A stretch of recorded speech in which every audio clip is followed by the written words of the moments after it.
then there must be an absolute mind behind it. Does that seem to make sense to you? Any reason to reject that premise? That you would think it's false?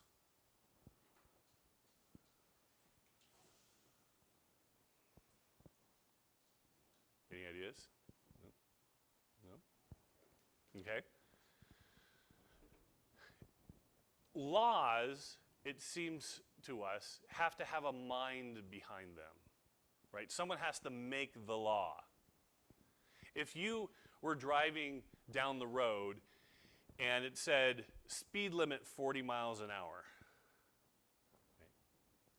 But you knew there was no such thing as the police and no such thing as judges or juries or the justice system. So there's no mind behind the law. You know, what if it said speed limit 41 miles an hour, 41 15 over 16th miles an hour, right? And you're like, well, that's pretty bizarre. If there's not a mind behind it, then is there a reason to obey it? Doesn't seem like it, right? You don't trust a sign that doesn't have a mind behind it with good reasons. So it seems like premise one is true. And if there's an absolute law, a law that's objective and true for everyone, well, then it seems that you need an absolute mind behind it, a mind that doesn't change.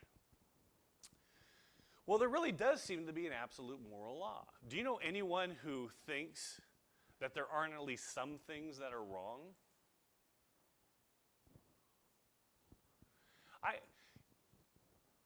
What's interesting is if I ask people, do you think torturing people for fun on Tuesdays is wrong? Yeah. Is it also wrong on Thursdays? Yeah. Is it wrong in Oregon? Yeah. Is it wrong on Mars? Yeah.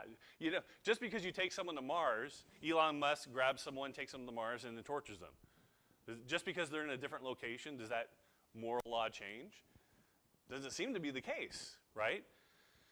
Most people intuitively accept a moral law. So then what's the conclusion here? There must be an absolute mind, right? What is probably the only thing that we can think of that would fit the description of an absolute mind? God. It's what we call God. So something very real to us, morality, we can argue that if there's an absolute, an objective morality, torturing people for fun is wrong. Well, what's behind that? It can't be just human minds, because we're not absolute. We change our minds. We're fickle. Ezra's law is not necessarily better than mine, right? We can argue about it ad infinitum, right? But if there's an absolute mind behind it, God, then we know that there's an absolute mind. So this seems like a strong argument for God's existence. There's other versions of it. This one actually comes from C.S. Lewis's Mere Christianity, if you read it. Okay? I've just put it in a formal argument. He does it in more of a narrative. But that's the idea. Lewis establishes that God exists based off of the moral law. He gives a really fine argument, description about it. You can reread it. And then he focuses in on, well, what kind of God is this? Has this God revealed us? And he talks about the interesting case of Christianity. It's book 2. And then he says, well, what does that God want from us? And then he gets into ethics in book 3, right? He keeps narrowing that focus. So many think that this is a persuasive argument for God's existence. What's interesting is that today, I find, is that students don't necessarily deny premise 1, they actually deny premise 2. They say that there is no such thing as a moral law, that morality is strictly subjective or relative to our various tastes and feelings. Now that really puts culture in a really bad place. Because we know how our feelings can fluctuate. And if we base moral laws off of our feelings, it's going to be a rough world. All right. Any questions on that argument or comment? Right. Does it make sense to you? Okay. So this would be evidence. I could give other arguments for God's existence, but this seems to be a sound argument for God's existence. Like I said, there's others that you can deal with. Now, what starts to tear down this argument, or is a rebuttal to it, is the problem of evil, right? And so I'm going to give you different versions. Now, this is at a pretty high level. I'm going to be honest with you. So really work with me. Try to stick with me. But people sometimes give popular responses to this that aren't very substantive. I'm going to give you some substantive responses to this, and we're going to see what we can say in response. So I want to make a distinction, as I mentioned to you last time, between what's called the intellectual and emotional problem of evil. I'll give you a picture of where we're going.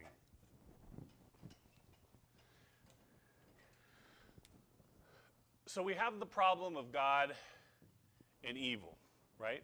And I'm saying there are two issues. There's an intellectual issue, and then there's an emotional issue. Okay? This is our logical structure. So, the intellectual problem concerns the rational compatibility of God and evil. This usually, we're wrestling with this not when we're under some emotional distress. I just lost a loved one, right? I'm not suggesting we use this kind of argumentation in that setting. But this is when we hear about such evils like what happened in Mexico. And we start to wrestle, God, why would you allow it? You're all powerful. You're all good. Why would you allow such a thing? Can I make any sense of this rationally? Then there is the emotional problem of evil. The emotional problem of evil is very real. In fact, I think most people deal with the emotional problem more than the intellectual problem. That's really what I think at the end of the day. But the emotional problem of evil isn't thinking about the rational compatibility of God and evil. Rather, it's dealing with the emotional weight and burden of evil in a person's life. I mean, anyone have an example of when they were burdened emotionally with evil and suffering? Yeah. In high school, one of my close friends died in a weird car accident. In a car accident. Yeah, and I don't want to. You can say no if you don't want to go further. Do you remember the feelings that you had? Could you describe them? It was like, well, finding out we were all like in a big group and they told us, and it was like you kind of like feel like just the sinking sensation. Yeah. Of like your heart dropping, and like I'd like why did that happen? So the question, you felt that sinking feeling, and then the questions start to come in, right? How could this happen, right? Certainly, and then we feel out of control sometimes. It's like, man, I wish I could have done something about it. I remember being young, and I told you I struggle with AS. It's called ankylosing spondylitis, and it's usually onset for young men. And I was in middle school when it first really hit. And I remember my mom coming in and trying to comfort me. And she says, George, I wish I could just take it away from you. And I will take it on, right? It was a very meaningful thing, right? But she couldn't. And she felt sort of out of control. She couldn't do anything about it. And I think that's how we feel when these instances of evil. You know, when I read about the guys in Mexico, I just felt helpless. There was nothing I could do. In other instances, maybe I could have helped, and appropriately so. Now, those emotions, could you describe what you wish would happen in that moment? Sometimes people will say, I wish they were here, right? What would that do if you knew that they were here? That really didn't happen. There would be no burden, no questions. That's exactly right. That burden would be lifted, right? It's gone. It's gone. And that's what we really seek on the emotional problem of evil. We want that burden to be lifted, or at least shared with us in some way, right? So these are very different types of problems. Yes, they're in human beings, and it can be very complex, but we should recognize the distinction. And I mentioned to you when I do funerals, I have this in mind. I won't use these words, but I have this in mind when I'm doing a person's funeral. Now, here's what I would say. The intellectual problem of evil, you have to put on your philosopher hat, or your theologian hat, if you will. Because if someone's struggling with the rational compatibility of God and evil, they don't want you really to come over and give them a hug, right? That's just not what they need. They're like, no, you're struggling intellectually. They want some answers. They want to make sense of it intellectually.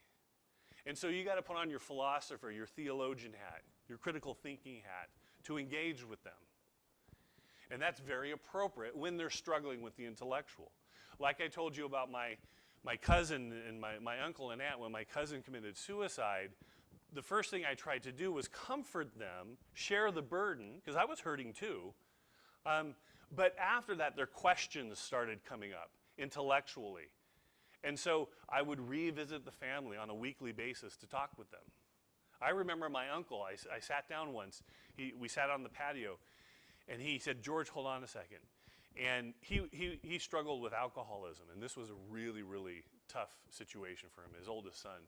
And I remember him walking back to his room, rummaging, and then coming back out, and he laid a Bible on the table. And he said, George, I haven't looked at this in 50 years. I want to know what God says about suicide. I was like, whoa, here we go. Right? But he was open at that moment.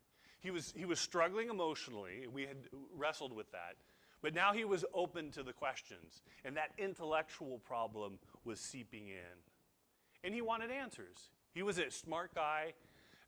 And so we talked about some of those answers. We wrestled with them. Now, for the emotional problem of evil, this problem lies in the province of the counselor, the friend, the pastor, maybe the family member. You have to put on your friend hat, your counselor hat, your pastoral hat, your trusted friend hat, not your philosopher theologian hat, though that can be in the background, that can be in the closet, you're ready to pull it out. But here the person needs you to help them lift the burden, to be with them. And also, may I mention, and this is, I think this is really important. It has served me well over the years. One thing that we would do, it's one thing to be present for a funeral or that's wonderful, to support the family, bring some food, whatever it is. But what we would do at the church is we had a system that after everyone left, right, the funeral, the celebration afterwards of the life, the persons feel alone, right? They feel distant. And so at 3 weeks, we would either bring something over and we sent them a grief book that started to talk about the stages of grief. And then at the 2-month mark, we would send them another book that talked about the next stage. And then we would contact them and see how they were doing. Because others were distant. They were back on with their lives. And then at the 6-month mark, we would send another and try to connect with them. And then at the year mark, we would send another and check in with them to see how they were doing. Here's the kicker. The first year is rough, even if you're going through it healthfully, because you're going through those seasons, Christmas, Easter. But that next year, that second year, you're hitting those seasons one more time, and that's a really critical moment. And so we would send something in the next 6 months and then at the 2-year anniversary. And you know what happens at that point and after? Usually, if you're going through it even healthfully, is you're not as much in pain when you hear the person or think about them or talk about them or share a story. You feel like that no one remembers them anymore. And it's actually soothing that other people remember your husband, your spouse, your friend, your family member, your cousin. And it's actually strengthening to talk about it. I remember a good friend, good part of our church, he was a clinical psychiatrist, she was a nurse. I did their 50th anniversary renewal of their vows. He then, a couple years later, retired from the business. They loved travel, doing things, great couple, ministered to people. Right after he retired, he contracted brain cancer. And I remember, because we set up a routine of different guys to go to the house and care for him in his final days, so that his wife wouldn't have to do all the work. And I remember being there with him in very, very intimate moments and seeing him, decrease mentally because of the brain cancer. And there it was. Here they were ready for this beautiful retirement, and he contracted brain cancer. And he actually had a wonderful perspective on it. Though he was sad, he trusted in God. He was a Christian, and he was ready for what happened. But it was a terrible loss. I remained friends with the woman who's the nurse. She was actually a pastor on our staff. She had gone off at that time. But I remember a few years later, she said to me, "George, I like it when you talk about Don, because it helps me remember him and the good times and the memories we have." She said, "I don't like it when people try not to talk about him." She said, "It helps me when people talk about him." And that's something to remember. Yeah, it's hard at first, but to minister to people in those years following, right? It helps with this emotional burden. Is that making sense? You with me there? Yeah. It's something to keep in mind, because we all have to go through it in different ways. So I'm not, if I had time, I mean, we would train people for 50 hours on dealing with the emotional problem here, and how to minister to people. We call it crisis care. But I'm going to transition and deal with what's called the intellectual problem of evil. All right. Now I'm a philosopher, so I will put on my philosophy hat. There's two kinds of intellectual problems of evil. Probably 90% of the people that you know don't know the distinction, but if you know it, you're really equipped to be able to handle this and to deal with it on the intellectual side. I gave you some ideas about the emotional side, how to handle it, but let me jump to the intellectual side. So here's the logical version. Think about this real quick. If I ask Brian over here, I say, "Brian, I just meet him. I let him know. I say, "Brian, I have a collection at home. I collect things. Do you collect things? Anything? A hobby?" "No, I don't collect things. I'm not that big of interest." But if I have something that's really cool, would you want to see it, a collection? Yeah, I want to see it. So I tell him, I say, "Look, I have a collection in my office of square circles. Now, I only charge $5 to see them, but it's the only collection on the planet of square circles. The only one. Brian, would you like to join me in my office to see my collection?" He said, "Yeah, and you're going to give me $5. Sure. All right. Would you go with Brian? No? Brian I love your sense of interest. Like, dude, if you really have square circles, I'm in. I want to see it. Right? Why wouldn't you pay $5? Yeah, are square circles even a thing that can exist? Right? I go to the fair in LA, and they have these booths, see the three-headed snake, and you're like, $2. And I'm like, yeah, three-headed snake, I try to get my boys to go, and they're like, I'm not seeing no three-headed snake. That scares me. Is it possible that there's a three-headed snake? Yeah, there's nothing contradictory about it, right?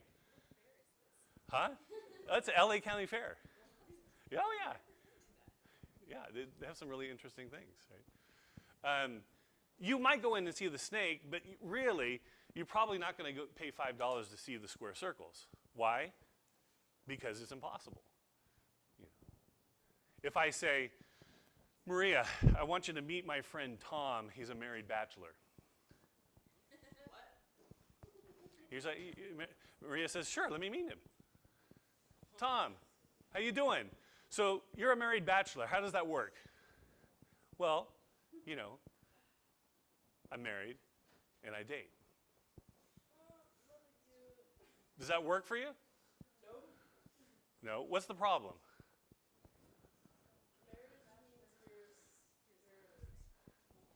You're connected, right? Yeah. Contract, covenant. You can't be a bachelor and married. Fair? Right? So it's a logical contradiction. It doesn't make any sense. Right? Logically. If I said, hey, I want you to meet Cindy. She's my friend. She's a mother that has no kids. I can see that. Because she could have been a mother. Well, once you are a mother, you're always a mother. Even if you lose, I don't mean to be crass about it. Even if you lose your son or daughter, you're still a mother. Yeah. Right? Okay. I appreciate the clarification. That's fair. I think that's good. Cindy, the mother who has never had kids. You're like, what's wrong with you? Why are you saying that? You notice that all comedians are great logicians. They use logic in a way to make jokes because it's funny. Cindy can't be a ever childless mother, right? You can't be a married bachelor. People can put the words together, square circle, but that doesn't mean you make sense of it, right? Okay, you get the issue. So one of the big challenges for over 2 millennia has been that the idea that an all-good, all-powerful God and evil can coexist. And what we mean by that is logically. If you say there is an all-good, all-powerful God, and there is evil in the world, that is just as much a logical contradiction as square circle, married bachelor, etc. Okay? That's the challenge. Here's how it goes. Now this comes from the Scottish skeptic David Hume, very famous. He's quoting Epicurus. Is he, God, willing to prevent evil? Does God want to prevent evil? Who agrees?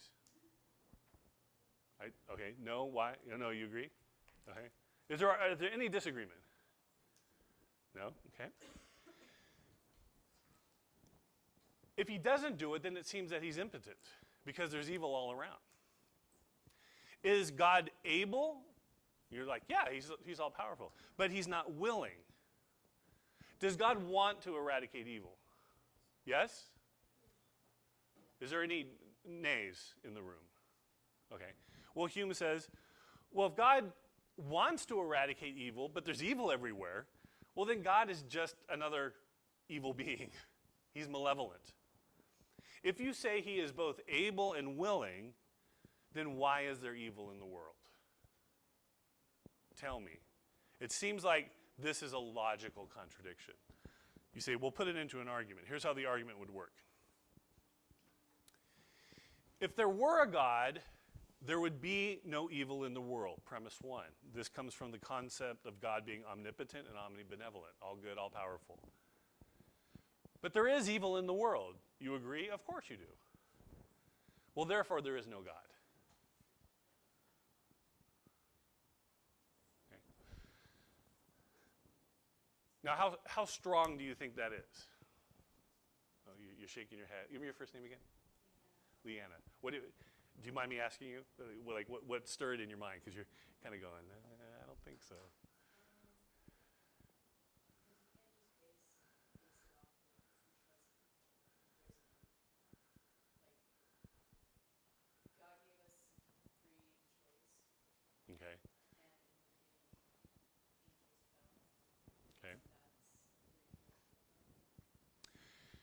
Hume would say something like this back to you. He would say, but look, even if God gave him free choice, he could have stopped their evil because he's all powerful and he doesn't want there to be evil in the world. So if you say, even if he gave him free will, he could have stopped it, but he didn't. There's no God. Right? You agree, now again, this is not me, but what Hume would say back to you, right? You already agreed that he's all powerful and all good, but then there's evil. That doesn't make any sense. Yeah. Just like based off of the first point, you just draw a lot of other conclusions from if there were a God. So like if there were a God, there must be like morality or like Yes. good things. That was the moral argument. Right. And so then we could also do the same thing. There is morality, so therefore there is a God. So I don't know, like I feel like Okay. Very good. So if this is again a deductive argument, it's called a hypothetical syllogism, and the framework or the logical structure is sound or valid, I should say, right? So there's no problem with the logical structure. So then we have to look at the premises. If the pipes connect, okay, great. What about the water flowing through? Is it water or is it poison? Is it true or is it false? And so what you're doing is denying premise one. If there were a God, there would be no evil. So if God is all good, why don't you agree? How does he permit evil then?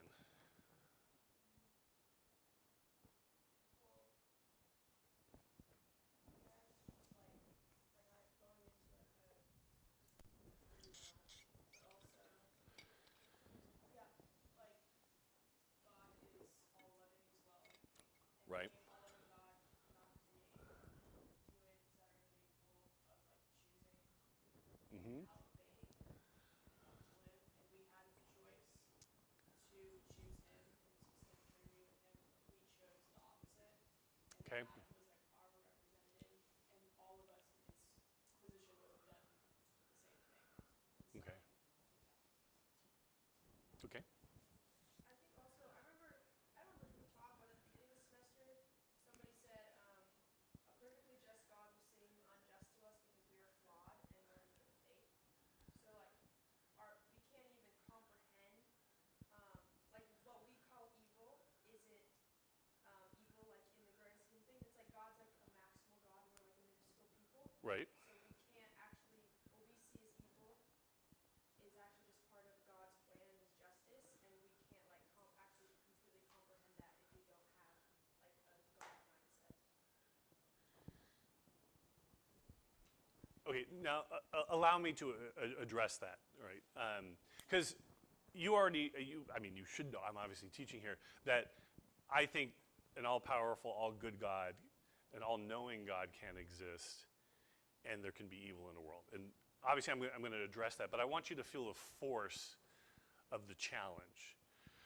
So if you're saying we can't comprehend evil, it seems to me that I just gave you an example of 3 guys in Mexico who were murdered by a guy over their tires.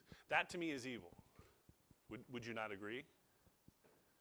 And I think God thinks that that's evil. So I really don't understand the comment, because it seems like I can grasp what is evil, and God could too. Is it fair? Yeah. So I'm not so sure that response works in this situation. I know where what they're trying to get at, and we'll actually kind of address that in a little bit. So keep that in mind. Any other thoughts? I like what Lily said just about, yes, he gave us free choice, and yeah, he still has the ability to stop, Mm-hmm. but he loves us so much that he wants us to choose him on our own free will instead of choosing evil. Okay. But if God is good, why would he permit such horrific evils? That's so again, remember, I'm pushing back the challenge. I don't want you to think I'm, being mean or something, right? So God allows a guy to murder 3 other people in innocent blood so that we can have free choice to love him?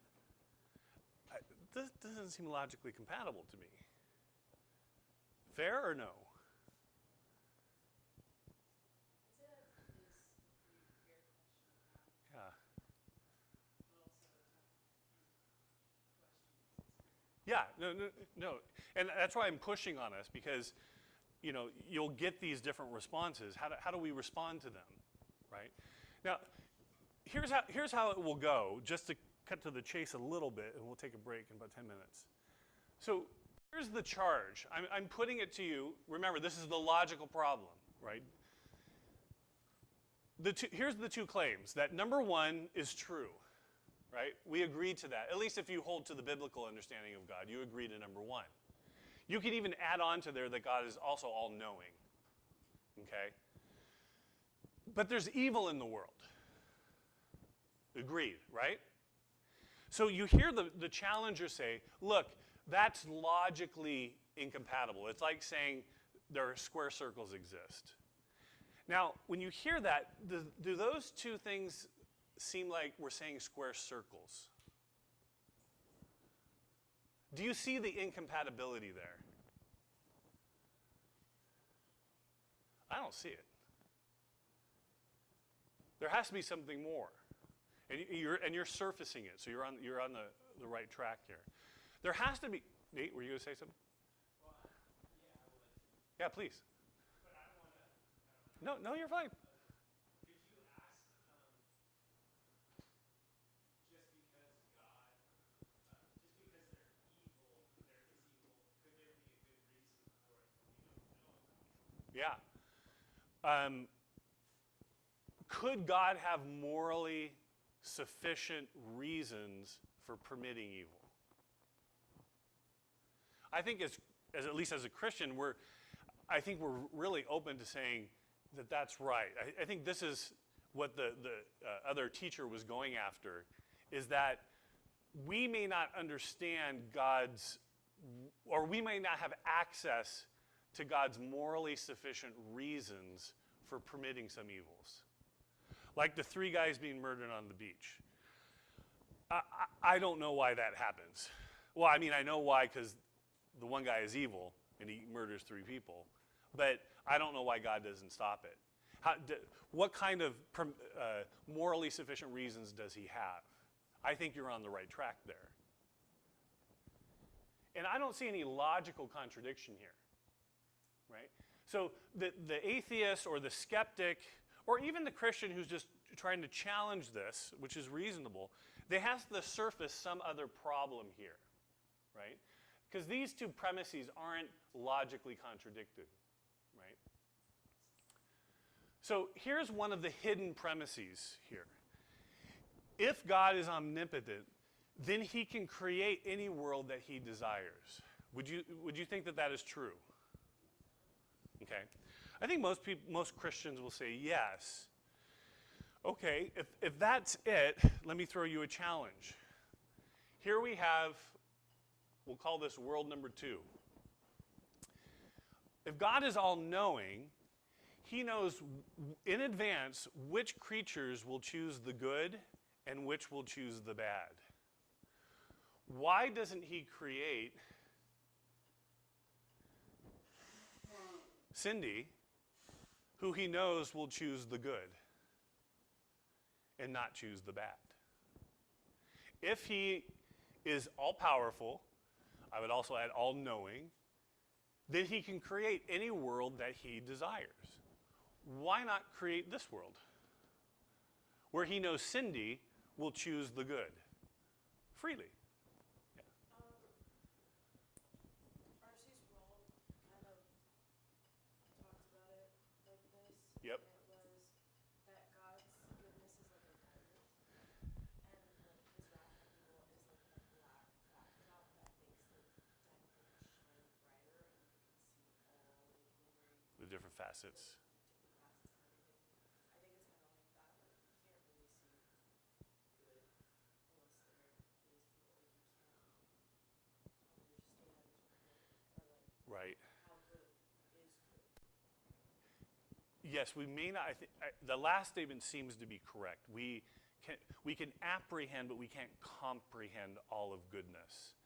I think the prior statement, you'd have to show me the actual statement. I'm not quite sure that Sproul put it that way, because if you put it that way, you wind up in what's called Zoroastrianism. That God has that there's a good God and a bad God, or that God has dual natures, one that is good and one that is bad, to highlight the good. And I know that's not what you're saying. Right. But the wrath of God, at least biblically, is just, therefore it's also good. Right? Yeah. But it's a good train of thought. I hear what you're saying. Off base, Oh. like in the Garden of Eden, he created a world with the potential for humans to know good and bad. Yep. And obviously, like Satan's fall didn't necessarily result in humans being sinful. Mm-hmm. And like the only thing that God can't do is just contradict himself in his character. Like God Sure. can't be evil. He can't Right. be like not a good, loving father. And so when he creates a world that has the potential for humans to know, then he can't contradict himself. Like that world will then exist. And I don't think that's like it's not a flaw for him not to be able to do something in the sense that he's perfect. Like Well, you're right biblically. 1 John says that in God is all light. In him there is no darkness. Right? That's in 1 John. And when he creates the world, he says that it's good. We had the discussion yesterday with Mason that that doesn't follow as perfect. It can grow into perfection, but it is all good. So you're right, he creates Adam and Eve, and they're good. And they have an opportunity to know God, but they choose in the actual world, right? At least what we're getting from the biblical story, that they choose with their freedom to explore good and evil apart from God. That's part of the mistake. It's not like God is like, oh, knowledge is bad. I don't want you to know anything. That's how people characterize it. No. He wants to be able to grow them in knowledge, not apart from it, because he knows they're going to mess up, right? If they would have partnered with him, they wouldn't have fallen. This argument says, look, if God is powerful and all-knowing and good, he knows every person who he can possibly create. And isn't it reasonable and possible that there's a person that he can create that is free and always chooses the good? I don't think that's giving free will. If you're making one person going, I know they're going to do this, I know they're going to because they're wanting to, that's not free will. Even Jesus had free will to choose when Satan tempts him. Right, but he doesn't sin, though. Yeah, but he can still. The reason why Satan's tempting him is because he's human too and also choose Right. bad, but he chooses good. Right, you said it. He chooses good. He chooses good. Right. He has free will. So Jesus has free will, and he regularly chooses the good and never chooses the bad. Why not create the same kind of person? See what I'm saying? We're all made in the image of God. We can all choose that. I can choose not to follow Right. Jesus, but I do choose to follow Jesus. Right. So why not create a person who regularly chooses to do the good? Why is that not possible? If God is all powerful, surely he can do this.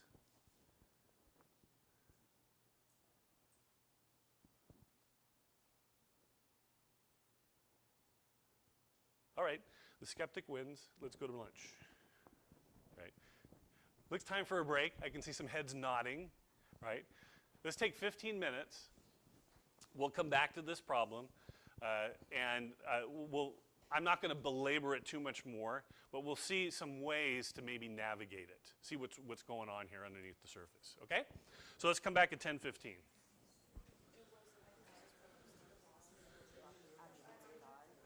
Oh yes, the attributes of God.